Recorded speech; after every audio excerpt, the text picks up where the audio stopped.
नमस्कार। स्वागत है आपका जागरण न्यू मीडिया के इस खास कार्यक्रम जागरण डायलॉग्स में। इस कार्यक्रम में हम उन मुद्दों पर विशेषज्ञों के साथ चर्चा करते हैं जिनका सीधा संबंध हमारे और आपके जीवन से है, चाहे वह आर्थिक सेहत का मामला हो या आपके स्वास्थ्य से जुड़ा हुआ मसला हो या फिर आपके जीवन को सीधे तौर पर प्रभावित करने वाली गलत सूचनाएं। आज के इस कार्यक्रम में हम चर्चा करेंगे लोन पर। चाहे इसमें लोन में तमाम तरह के लोन शामिल हैं, home loan, personal loan, gold loan, loan against property. तो इस पे आज हम चर्चा करेंगे, आपके प्रश्न भी लेंगे। हमारे साथ दो विशेषज्ञ हैं, टैक्स और इन्वेस्टमेंट एक्सपर्ट बलवंत जैन जी और सेबी रजिस्टर्ड इन्वेस्टमेंट एडवाइजर और बहुत ही अनुभवी वित्तीय सलाहकार कहें, हर्ष रुंगटा जी। स्वागत है आप दोनों का। मैं हूं मनीष मिश्रा। नमस्कार बलवंत जी, नमस्कार हर्ष जी। स्वागत है आपका हमारे शो में। लोन की जब हम बात करते हैं, खासकर जब हम किसी मिडिल क्लास आदमी की बात करते हैं, तो बहुत सारी जरूरतें जो हैं वो डिपेंड करती हैं लोन पे। हम लोन लेते हैं घर के लिए, हम लोन लेते हैं कार के लिए, हम लोन लेते हैं पर्सनल रीजंस के लिए, मैरिज के लिए, लोन अगेंस्ट प्रॉपर्टी। हमारे दर्शक सबसे पहले ये जानना चाहते हैं आपसे कि किसी भी तरह के लोन के लिए एलिजिबिलिटी क्राइटेरिया, अगर वो सैलरीड है या अगर वो बिजनेस में है, वो एलिजिबिलिटी क्राइटेरिया क्या है? ऐसा है, बेसिक क्राइटेरिया आदमी की जो रीपेमेंट करने की कैपेसिटी है वो है। मतलब जो लोन लेने वाला है उसको लोन देने वाला उसको इंटरेस्ट लोन की वापसी में है, तो व्यक्ति की जो इनकम है वो क्राइटेरिया है। सैलरीड वालों के लिए मतलब डिपेंड करता है कौन सा लोन ले रहे हैं। प्रोफेशनल लोगों को थोड़ा सा ज्यादा लेवरेज मिलता है, क्योंकि ये सब लोग जानते हैं कि प्रोफेशनल लोगों को अपनी इनकम दिखाने का, ऊपर नीचे करने का थोड़ा स्कोप रहता है। तो ऐसा माना जाता है कि प्रोफेशनल अपनी पूरी की पूरी इनकम डिस्क्लोज नहीं करते हैं, तो उनको थोड़ा सा ज्यादा मल्टीपल लोन मिलता है। जी, तो अगर कोई सैलरीड क्लास अगर पर्सनल लोन लेना चाहता है किसी भी कारण से, तो किस तरह की प्रोसेस के थ्रू जाना पड़ता है उससे? देखिए, ऐसा है कि सबसे पहला तो आपका जहाँ पे बैंक अकाउंट है वहां से आप अप्रोच करेंगे, तो आपके फाइनेंशियल ट्रांजैक्शन की हिस्ट्री बैंक के पास में है, तो आपको थोड़ा प्रोसेसिंग टाइम कम लगता है। जहां तक प्रोसेस की बात है, आपको आपका बेसिक केवाईसी है, वो केवाईसी कंप्लायंस होना चाहिए, जैसे आपका एड्रेस वगैरह है, आपका आइडेंटिटी वगैरह। इसके अलावा आपके जो इनकम डॉक्यूमेंट है, अगर सैलरीड है तो आपका जो फॉर्म नंबर 16 है, 2 साल 3 साल का, या अगर आप सेल्फ एम्प्लॉयड है तो जो आपके आईटीआर की कॉपी है वो आपको प्रोवाइड करनी पड़ती है, जिससे आपकी इनकम लेवल का पता चलता है, आपकी रीपेमेंट कैपेबिलिटी का मालूम पड़ता है। जी जी। तो अगर हम होम लोन की या हम पर्सनल लोन की या हम किसी भी तरह के लोन की बात करते हैं, तो किस हमारे मन में सबसे पहले ये सवाल आता है कि हम लोएस्ट पॉसिबल ईएमआई चूज करें या लोएस्ट पॉसिबल टेन्योर चूज करें? देखिए, ऐसा है, आपने दोनों एक ही बात कह दी। जो लोएस्ट पॉसिबल ईएमआई है वो तभी संभव है जब आप लंबा पीरियड ऑप्ट करें। और नॉर्मली क्या होता है, जैसे आप घर ले रहे हैं तो आपके पास में जितने रिसोर्सेज होते हैं वो एक बार को सब आप यूज कर देते हैं, तो आपके पास में बहुत ज्यादा गुंजाइश नहीं होती है ज्यादा पेमेंट करने की। तो मेरा सुझाव रहेगा कि आपको जब भी लोन लेना है आप लंबे टेन्योर का लोन लीजिए, जिससे आपकी ईएमआई कम रहेगी। और आजकल तो जैसे सब लोन फ्लोटिंग रेट पे ही मिलते हैं, जिसमें प्री पेमेंट पेनल्टी नहीं है, तो अगर आपके पास में सरप्लस पैसा आ जाता है तो आप उसको चुका दीजिए, तो ऑटोमेटिकली आपका लोअर ईएमआई और लोअर टेन्योर वाला लोन दोनों हो जाएगा। हमारे दर्शक जानना चाहते हैं कि गुड लोन भी कोई होता है क्या और बैड लोन, गुड लोन और बैड लोन। मेरा सवाल हर्ष जी से है। हाँ, तो इनफैक्ट लोन लेना चाहिए कि नहीं, एलिजिबिलिटी की बात तो बाद में आती है। ओके, आपको क्या लोन लेना चाहिए, क्या लोन लेना अच्छी बात है? एक पिक्चर आई थी दयावान, जिसमें वो उसका जो हीरो का रोल है, जो किरदार अदा करता है, वो गैंगस्टर होता है लेकिन अच्छी काम करता है। उसको एंड में वो एक पूछता है कि दयावान अच्छा आदमी था कि बुरा आदमी था। तो उसी तरीके से हम लोन के लिए पूछ सकते हैं कि क्या लोन लेना अच्छा है या नहीं। इसके इसके लिए दो छोटे प्रिंसिपल्स अगर हम यूज करें तो इसमें हम पता कर सकते हैं कि it should follow the 3A principle. Okay, either it should add to assets or add to income. या तो आपकी जो असेट्स है या तो उसको ऐड करें या आपकी इनकम में वृद्धि करें, ऐसा लोन ले। या थर्ड सेकंड कंडीशन ये है कि वो एप्रोप्रिएट होना चाहिए। तो मैं उदाहरण के तौर पे कहता हूं, जैसे अगर आप होम लोन लें तो होम लोन असेट है, आप एक असेट खरीद रहे हैं क्लियरली, लेकिन वो एप्रोप्रिएट भी होना चाहिए। अगर किसी की इनकम 10 लाख या 12 लाख है और वो 2 करोड़ का 3 करोड़ का घर खरीद रहा है, तो वो एप्रोप्रिएट नहीं है, उसकी इनकम के मुताबिक नहीं। तो वो शायद एप्रोप्रिएटनेस की वजह से सही नहीं है, although it adds to asset.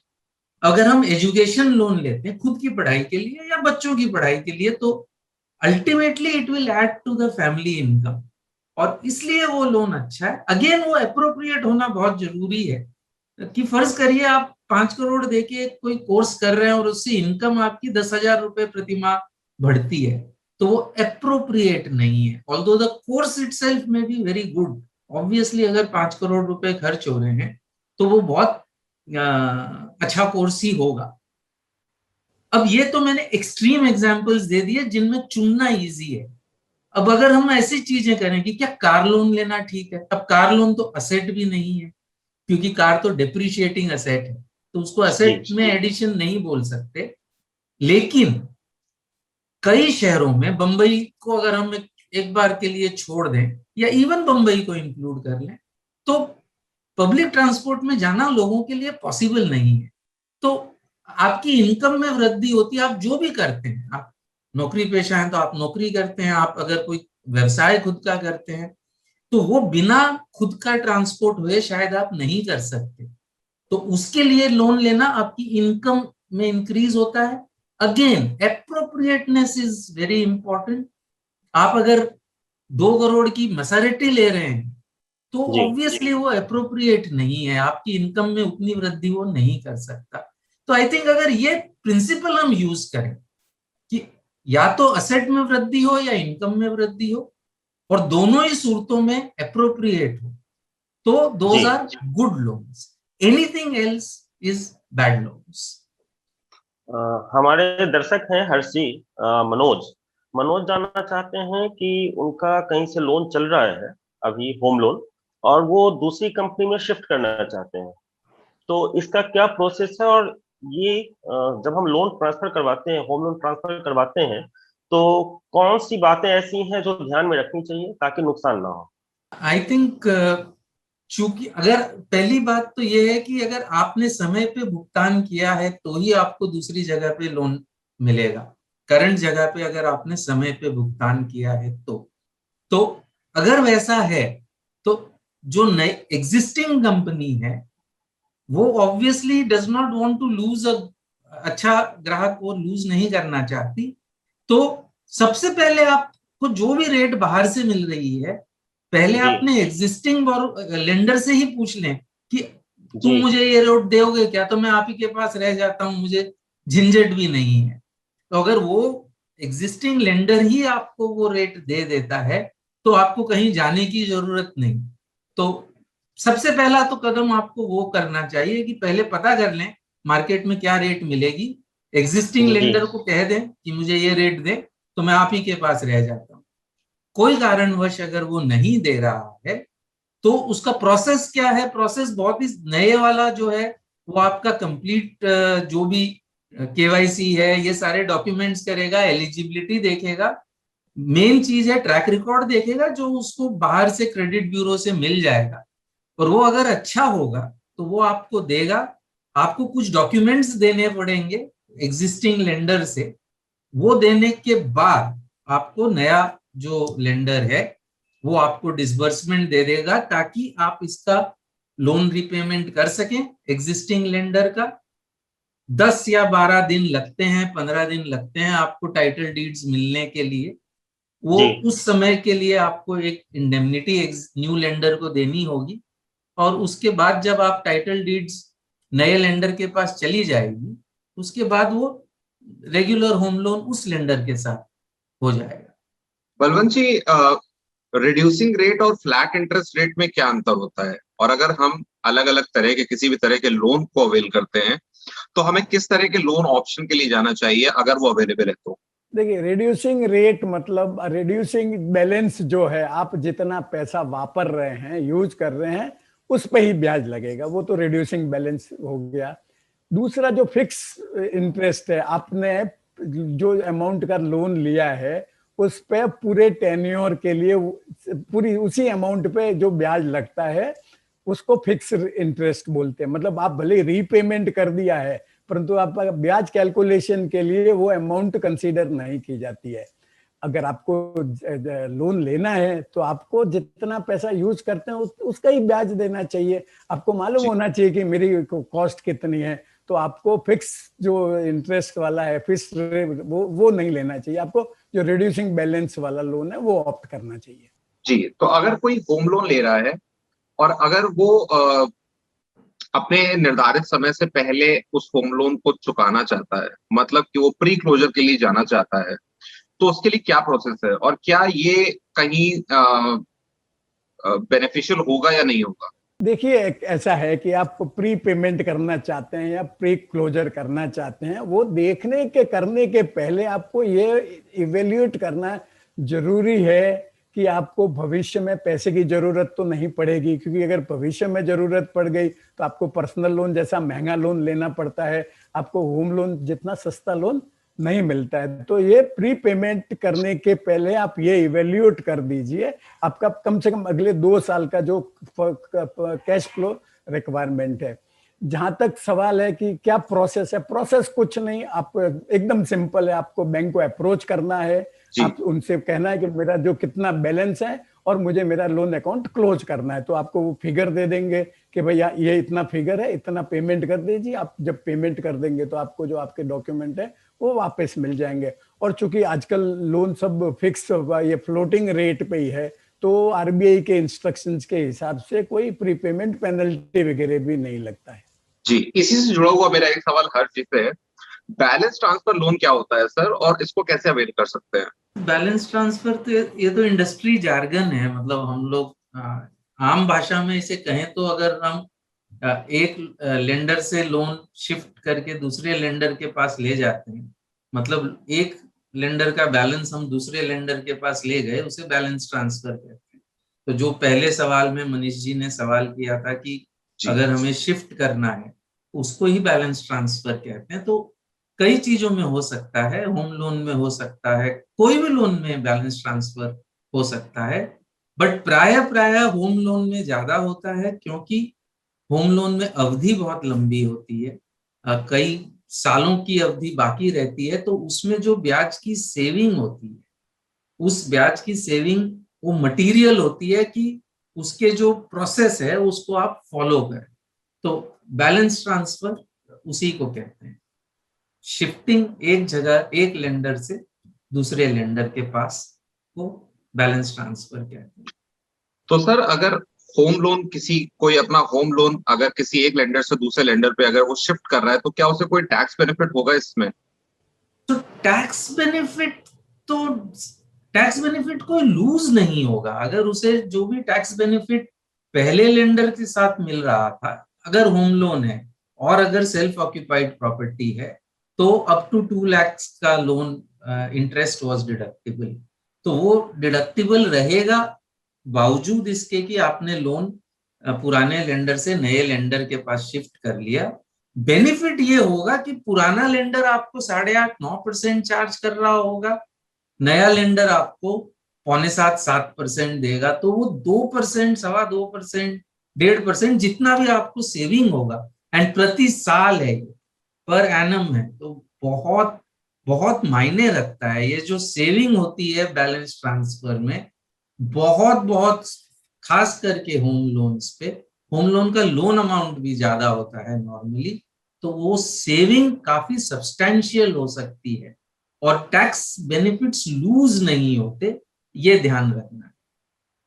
Harshi, जब हम होम लोन की बात करते हैं तो होम एक्सटेंशन या होम रेनोवेशन लोन अगर मैं अप्लाई करता हूँ तो क्या मुझे इसमें हायर टैक्स देने पड़ेंगे या सेम टैक्स मतलब सेम इंटरेस्ट रेट पे मुझे मिलेगा ये? तो ब्याज की दर तो अलग भी हो सकती है। नॉर्मली एक्स्ट्रा चार्ज करते हैं अगर आप एक छोटा सा टॉपअप लें, कई जगह पे कई बैंकों में नहीं करते जी। खास करके जब आप लोन शिफ्ट कर रहे हैं उस समय कई बैंकें आपको सिर्फ जितना लोन पुराने लेंडर के साथ था उसको अलावा एक 10% 20% आपको और लोन दे सकती है एट द सेम रेट। तो ये जरूरी नहीं है कि रेट ज्यादा हो। नॉर्मली अगर सेम लेंडर से लेंगे तो करीबन आधा % वो शायद ज्यादा चार्ज करे।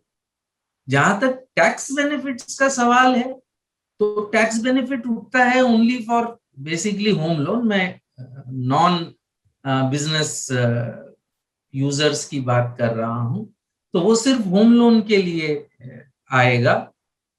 अगर ये जो लोन ले रहा है टॉप अप, अगर ये यूज हो रहा है रिन्यूअल में, रिकंस्ट्रक्शन में, जी, तो उस ब्याज पर भी आपको डिडक्शन मिलेगा जितना आपको एक उसकी एग्जिस्टिंग प्रॉपर्टी के लिए जो लोन लिया था वो मिलेगा। लेकिन आपकी जो लिमिट है वो सेम रहेगी, ओवरऑल जो मैक्सिमम लिमिट है वो सेम रहेगी सेल्फ ऑक्यूपाइड प्रॉपर्टी के लिए।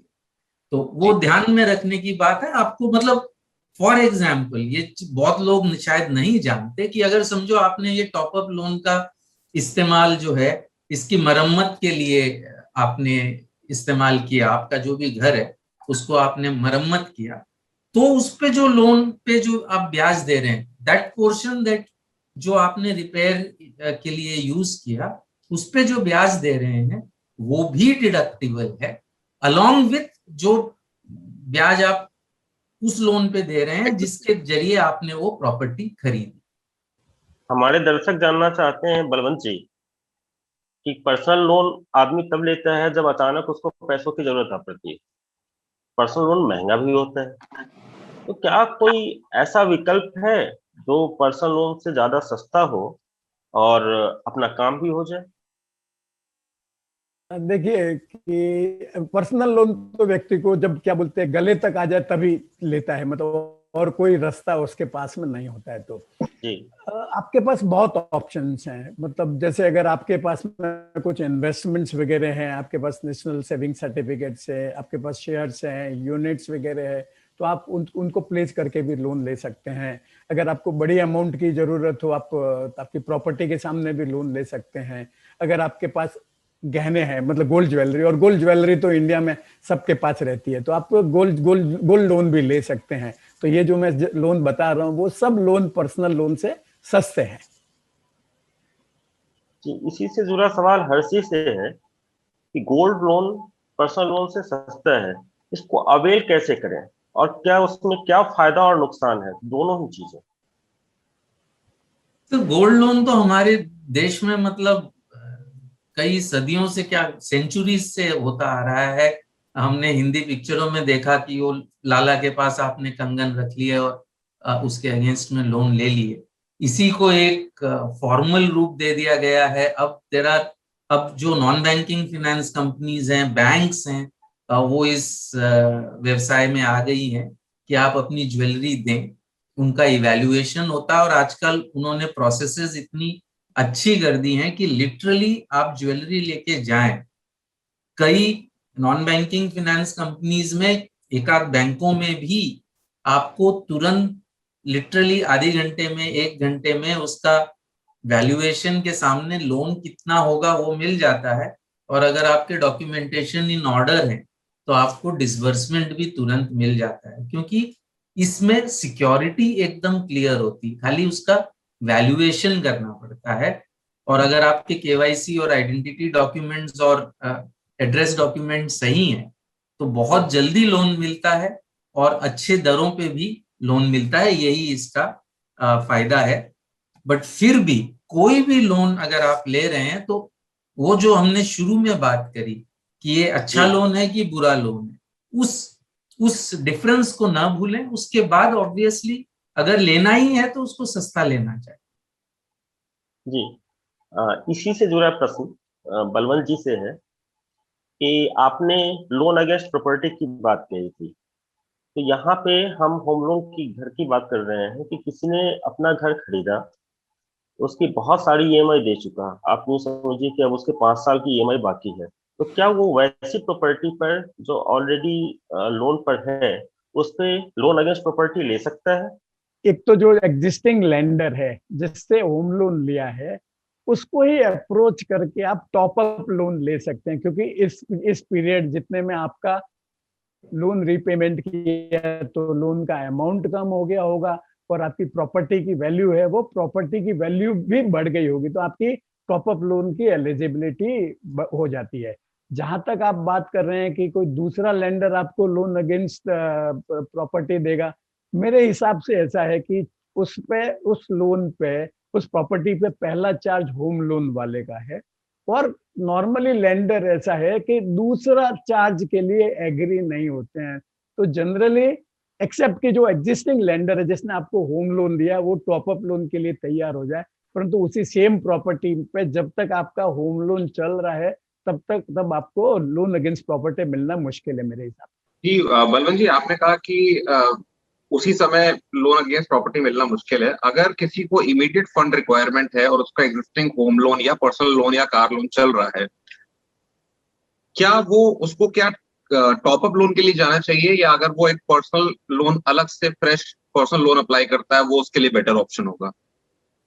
ये तो आंख बंद करके देने जैसा जवाब है, क्योंकि पर्सनल लोन में चूंकि आपकी रेट ऑफ इंटरेस्ट ज्यादा है और आप टॉप अप लोन लेंगे, लेंडर के पास में घर का सिक्योरिटी है तो आपको सस्ता मिलेगा। तो आपको अगर लोन लेना है, रिक्वायरमेंट है और आपके पास में देने को सिक्योरिटी है तो आपको पर्सनल लोन तो कभी भी नहीं लेना चाहिए। तो और अगर आपका पहले से रनिंग होम लोन है तो आपके पास में ऑप्शन है टॉप अप लोन का। तो अगर आपकी एलिजिबिलिटी बनती है इनकम के हिसाब से या प्रॉपर्टी वैल्यू के हिसाब से तो आपको टॉप अप लोन ही लेना चाहिए। जी, हमारे कई सारे व्यूअर्स हैं सर जो अभी इस पैंडेमिक के टाइम में कुछ लोगों की जिनकी जॉब लॉस हो गई, बहुत सारे चीजों से जो लोग जा रहे हैं, सैलरी कट है, जॉब पे कट चल रहे हैं, इसके चलते कई लोग अपनी ईएमआई नहीं पे कर पाए होम लोन की। उनके लिए क्या इजीएस्ट अवेलेबल ऑप्शन है उस इम्पैक्ट से बाहर आने का? हाँ, देखिए ऐसा है कि जिन लोगों की नौकरी वगैरह चली गई है या जो प्रॉब्लम फेस कर रहे हैं या अपने लोन सर्विस करने के लिए, तो उनके लिए आरबीआई ने एक स्कीम लाई थी। जो शुरू में तो आपकी ईएमआई डेफरमेंट की स्कीम थी और इसके बाद में आरबीआई ने सब बैंक को डायरेक्शन दिए थे कि ये जो ऐसे लोग हैं जो पेंडेमिक से इम्पेक्ट हुए हैं उनके लोन को रीशेड्यूल करने की ऑप्शन दी थी। तो उस समय वो ऑप्शन अभी मेरे को लगता है शायद अभी भी अवेलेबल होगी। तो अगर वो ऑप्शन अवेलेबल है तो आप अपना लोन है वो रीशेड्यूल करवा सकते हैं, परंतु आपको यह एस्टेब्लिश करना पड़ेगा कि आपकी जो इनकम है ये पेंडेमिक की वजह से इम्पेक्ट हुई है, मतलब आप रीपेमेंट नहीं कर पा रहे हैं उसी वजह से। हमारे दर्शकों का सवाल हर्ष जी से है कि सर पर्सन टू पर्सन की हमने देखा है, ऐसे कई उदाहरण मिले हैं कि person to person rate of interest home loan का हो, पर्सनल लोन का हो, वो डिफर करता है, अलग अलग होता है। बैंक जो है वो एक आदमी को कुछ किसी और रेट पर देते हैं, दूसरे को उससे सस्ता देते हैं, तीसरे को उससे महंगा देते हैं। हमारे दर्शक ये जानना चाहते हैं सर कि आखिर क्या तरीका है ऐसा कि हम बैंक से अच्छे रेट के लिए निगोशिएट कर पाए, कैसे सस्ता लोन मिल सकता है? मतलब ये तो क्लियर है, जब आदमी कोई भी लेंडर पैसा देगा तो उसकी रीपेमेंट के जो चांसेस हैं, जहां पे उसे ब्राइट लगेगा, आप ही सोचिए कि अगर आप 3 जनों को लोन दे रहे हैं, एक जो है वो बड़ी ही इस्टेब्लिश्ड कंपनी में काम करते हैं, जिन कई सालों से कर रहे हैं और कई साल करेंगे, 35-40 साल के हैं, प्रोफेशनली क्वालिफाइड है, बड़ी कंपनी में काम कर रहे हैं, और अपना जो उनका जो भी सैलरी है उसका बहुत ही छोटा सा हिस्सा इस लोन के रीपेमेंट के लिए होगा, और कोई लोन नहीं है, तो ऑब्वियस है कि इस लोन का रीपेमेंट का चांसेस हाई है और इसलिए ये कम रेट पे दिया जाएगा। सिमिलरली अगर कोई बिजनेसमैन को लोन देते हैं जिसमें इनकम बहुत फ्लक्चुएट हुई है, पिछले साल अच्छा गया, उसके पिछले साल बुरा गया, अगर ऐसा टाइप का उसका ट्रैक रिकॉर्ड है, पुराना जो ट्रैक रिकॉर्ड है कि कोई लोन पेमेंट भुगतान करने में उसे देरी हुई है, तो ऑब्वियस है कि उसको जब लोन वो लेगा तो उसको हायर रेट पे मिलेगा। तो आई थिंक द बेस्ट तरीका है ये, वो बेस्ट तरीका लोअर रेट का ये है कि आपने जब भी लोन लिया उसे समय पे भुगतान करिए। जिस तरीके से ऊपर चित्रगुप्त बैठ के हिसाब रखता है, यहाँ पे क्रेडिट ब्यूरोज हैं, 4 क्रेडिट ब्यूरोज हैं, वो पूरा हिसाब रख रहे हैं कि आपने कौन सा लोन कब कितने वक्त पे दिया कि नहीं दिया, अगर वक्त पे नहीं दिया तो कितना डिले करके दिया। तो ये सारा हिसाब है जो कि नए लेंडर को अवेलेबल है, तो वो ऑब्वियसली ये देखेगा, आपकी इनकम देखेगा और उसके बेसिस पे एक क्रेडिट स्कोर मिलता है। तो जितना हायर आपका स्कोर होगा उतना रेट कम होने का चांसेस है। नेगोशिएशन जो है वो उसका इम्पैक्ट बहुत ही कम है, मैं कहूंगा। आज के तारीख में जब सब कुछ ऑनलाइन होते जा रहा है तो नेगोशिएशन के लिए जो बचता है बहुत कम बचता है। आपके प्रोफाइल पे बेसिस पे आपको इंटरेस्ट रेट मिलेगा। हर्ष जी, एक हमारे दर्शक हैं गौरी शंकर शास्त्री, उन्होंने पूछा है आपसे कि अगर मैं क्रेडिट कार्ड का बिल पेमेंट नहीं करता हूं तो क्या होगा? सॉरी, मैं क्या नहीं करता हूं तो? अगर मैं क्रेडिट कार्ड का बिल पेमेंट नहीं करता हूं तो क्या होगा?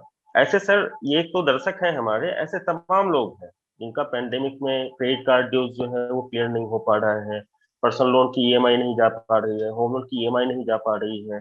तो ओवरऑल उसका जो फिनेंशियल सिस्टम है वो तो इम्पैक्टेड है ही, उसका फ्यूचर कैसे इम्पैक्ट होगा, ये जरा आप समझा दीजिए हमारे दर्शकों को। तो जैसे मैंने पिछले सवाल के जवाब में कहा कि क्रेडिट ब्यूरोज हैं, ये सारा हिसाब रख रही हैं। जब आपने क्रेडिट कार्ड का पेमेंट नहीं किया तो आपने नहीं किया, वो डिफॉल्ट रिपोर्ट होगा क्रेडिट ब्यूरो में और वो रहेगा। तो फ्यूचर में जब अगर आप कभी भी लोन के लिए अप्लाई करेंगे तो वो डिफॉल्ट दिखेगा, तो आपको फ्यूचर में लोन मिलना बहुत ही मुश्किल हो जाएगा। तो सबसे बड़ा इम्पैक्ट तो सबसे पहले वो है। सेकंड, ऑब्वियसली जिस भी बैंक ने क्रेडिट कार्ड दिया है वो अपने पैसों को वापस लेने के लिए जो भी स्टेप्स लेंगे, लीगल स्टेप्स लेंगे, उसका सामना आपको करना पड़ेगा। आज की तारीख में जैसे बलवंत ने भी कहा, अगर आपकी इनकम पैंडेमिक की वजह से इंपैक्ट हुई हो या कोई भी वजह से इंपैक्ट हुई हो तो आपको पैकेज मिल सकता है। लेकिन एक चीज ध्यान रखिए, चाहे पैकेज लें या बिना पैकेज लिए नहीं आप पैसा दें, आपका future borrowing capacity clearly impact होने वाला है। इसलिए जहां तक हो सके, इसीलिए हम हमारे क्लाइंट्स को कहते हैं कि कंटिंजेंसी प्रोविजन रखिए। कम से कम 3 से 6 महीने का पैसा एक अलग स्थायी जगह पे रखिए जहां से आप विड्रॉ करके अपना मासिक खर्च चला सकते हैं। अगर कोई ईएमआई का भुगतान करना है वो कर सकते हैं। कम से कम 3 से 6 महीना आपको एक कंटिंजेंसी या इमरजेंसी फंड में रखना चाहिए। निश्चित रूप से फाइनेंशियल प्लानिंग की का जो पहला दूसरा चरण है उसी में ये आता है आपातकालीन फंड। अभिनव जी। बलवंत जी, हमारे एक व्यूअर हैं, वो पूछ रहे हैं कि मैं एक यूज्ड कार खरीदना चाहता हूँ। सिंस इंटरेस्ट रेट जो है वो यूज्ड कार पे ज्यादा होता है, तो क्या मुझे एक लोन के लिए जाना चाहिए या मुझे अपने किसी सगे संबंधी से पैसा उधार लेना चाहिए? देखिए, जैसे हर्ष ने बताया कि आपको अगर कार खरीदने से आपकी इनकम में एडिशन होता है तो ही वो लोन लेना चाहिए, नहीं तो नहीं लेना चाहिए। दूसरी बात है कि भाई आपको जो कार लोन लेना चाहिए या रिलेटिव वगैरह से पैसा लेना चाहिए, तो ये डिपेंड करता है कि आपके पास में पैसा कभी आएगा। अगर आपको लगता है कि मेरे पास में अभी टेम्परेरी लिक्विडिटी क्रंच है, मेरे पास 2-4-6 महीने में से कहीं से पैसा आ जाएगा, तो मेरा सुझाव रहेगा कि आप टेम्परेरीली आपके फ्रेंड्स रिलेटिव से बोरो करके खरीद लीजिए, आप कार लोन नहीं लीजिए, क्योंकि कार लोन में फिर आपको प्रीपेमेंट चार्जेस भी देने पड़ेंगे। तो ये आपको इवेल्युएट करना पड़ेगा। परंतु अगर आपको लगता है कि आपके पास कहीं से पैसा आने वाला नहीं है, तो फिर रिलेटिव या फ्रेंड्स की ऑब्लिगेशन क्यों ली जाए? तो फिर कार लोन लेना ही बेहतर रहेगा। एक आखिरी सवाल है सर, जो लोग जिन्होंने नई नई जॉब ज्वाइन की है, जिन्होंने अभी जॉब करना शुरू किया है, उनके लिए क्या टिप्स हैं कि वो अपने सिबिल स्कोर को मेंटेन कर पाए ताकि आगे चल के उन्हें किसी भी तरह का लोन लेने में दिक्कत ना हो? अपनी जितनी चद्दर है उससे पैर बढ़ाना, मतलब पैर चद्दर के अंदर अंदर ही रखने का।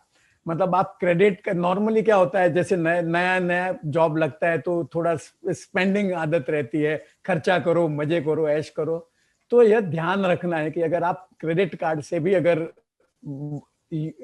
स्पेंड करते हैं, क्रेडिट कार्ड का टाइमली पेमेंट करें। और अगर आप अपने क्रेडिट कार्ड को यूज करते हैं और उसका टाइमली पेमेंट करते हैं, तो उसका आपके लिए पॉजिटिव इम्पैक्ट होता है और आपकी क्रेडिट हिस्ट्री बनती है। और वो अच्छी, अगर आप टाइम से पेमेंट करते हैं तो अच्छी हिस्ट्री बनती है। क्रेडिट कार्ड दो धारी तलवार है, वो आपको फायदा भी देती है और अगर आप बराबर से यूज करेंगे तो आपकी क्रेडिट हिस्ट्री बनाने में भी मदद करती है। और अगर आपकी क्रेडिट हिस्ट्री अगर अच्छी बन गई है तो आपको भविष्य में जब भी आप घर वगैरह खरीदने की प्लानिंग कर रहे हैं, तो यह आपका जो स्कोर है, जो क्रेडिट स्कोर है, क्रेडिट हिस्ट्री है, वो आपको मदद करेगा। तो आप कभी भी मतलब मीन्स से ज्यादा स्पेंड नहीं करिए। और जो भी लोन लिया है, अगर आप कभी पर्सनल लोन भी लिया है तो भी उनकी ईएमआई है समय समय पर बराबर से चुका दीजिए। ये मूल मंत्र है। जी जी, बहुत बहुत धन्यवाद बलवंत जी और हर्ष जी, आपका समय देने के लिए। पूरी उम्मीद करते हैं कि हमारे व्यूअर्स के जितने भी सवाल हैं उनको उनके जवाब मिल गए होंगे। लोन अप्लाई करने से लेकर लोन रीपेमेंट तक, प्री पेमेंट, फोरक्लोजर तक हमने हर चीज के बारे में बात की। चाहे वो होम लोन हो, चाहे कार लोन हो, चाहे loan against property, gold loan, education loan, हर तरह के लोन के बारे में बात की। और बहुत बहुत धन्यवाद। जागरण डायलॉग्स में हमारी ये हमेशा कोशिश रहती है कि हम अपने रीडर्स और व्यूअर्स को एक इन्फॉर्म डिसीजन लेने के लिए प्रेरित करें, ताकि वो अच्छे एक इजी लाइफ जी पाए। अगले सेशन में अगले सोमवार हम लोग फिर हाजिर होंगे एक और इन्फॉर्मेटिव डिस्कशन के साथ। तब तक के लिए धन्यवाद।